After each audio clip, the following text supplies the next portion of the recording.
مولده معسم مبارك محترم تعظيم bi da ci wax wàccuwaay mu ak njëriñ li nga xam ne dundal gàmmu am na ko mu wax ne مولده معسم مبارك محترم تعظيمه ينعتم على ذوي التقدم bisub gane àdduna yonent bi sallallahu alayhi wa sallam lu ñu màggal la fa sun borom lu bari barke la te it lu ñu warmaal la kon nag di ko màggal ci anam giñ ko war a màggale lu war la ci mboolem kilifa diine yépp ngir njaboot yi man di leen ci roy تعظيم بالسنة يقودنا للجنة بازدياد المنة لمخلص معاصم màggal gane àdduna yonent bi ci anam giñ ko war a defee bokk na ci li muy jëriñ mooy dañuy wommat ba tàbbal ñu aljanna te it képp ku koy def te di ko sellal dina ko yokki xéewal ci zaahir ak ci baatin فمن يعص مولدا نبينا باب الهدى فلا يحاسب غدا فطرما وعظمين képp kuy màggal gane àdduna yonent bi sallallahu alayhi wa sallam na xam ne bu ëllëgee kenn du ko xisaab maanaam ay jëfam kenn du ko natt waaye buy dem rek di tabbi aljanna kon yow jullit bi na nga koy màggal te di ko warmaal فمن يعص مولدا خير البرايا أحمدا فكالشعيد شعيدا بدرا بخير وحميد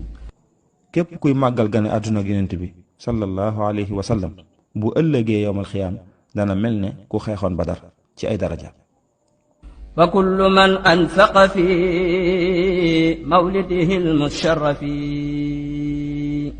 مالا بخير الشرف ولو بقدر ترام فإنه كمن حضر يوم حنين وثبر ويوم بدر ونصر خير الورى المفعم képp koo xam ne jël na alalam def ko ci gàmmu ngir màggal bis bi te yàqul nag ci alal ja lum néew néewit donte benn dërëm la na xam ne bu yéena ja sellee bu ëllëgee lam koy jural mooy dana mel ne ku fekke woon xareb xunayn muñ ca tartar ya fekk xareb badar ànd ak yonent bi sallallahu alayhi wa sallam ngir taxawal diine فمن يعص مولدا نبينا باب الهدى فلا يحاسب خطا عند الحساب المفحم képp koo xam ne yaa ngi màggal gane àdduna ak yonent bi sallallahu alayhi wa sallam na nga xam ne bu ëllëgee yowmal xiyaam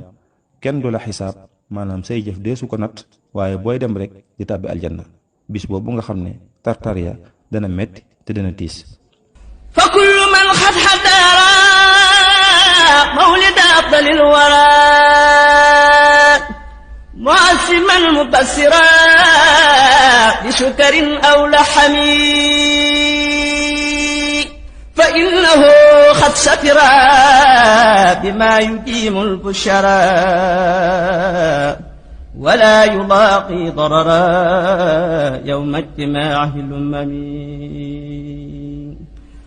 mu wax ne képp koo xam ne it teewee na bisub gàmm màggal ko dem ca mbooloo ma fañ koy màggale mu bëggal leen ci aw ñam moo xam ñam wu saf suukar la wala ñam wu saf xorom te yéena ja sell na xam ne loola day dana ca jëlee mbég mu sax dàq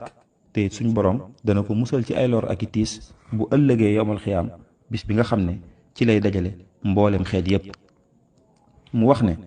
képp ku فمن تعامل حيا لمن له قد طرى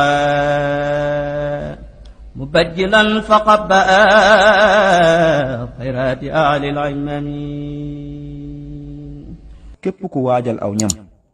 yóbbu ko ca fa mbooloo ma di dajee di fa màggal guddig yonent bi sallallahu alayhi wa sallam na nga xam ne day loola jëlee nga ca yiw woo xam ne yiw la woo xam ne du jeex mukk te it foo ko natt rek weesu na ko mu wax ne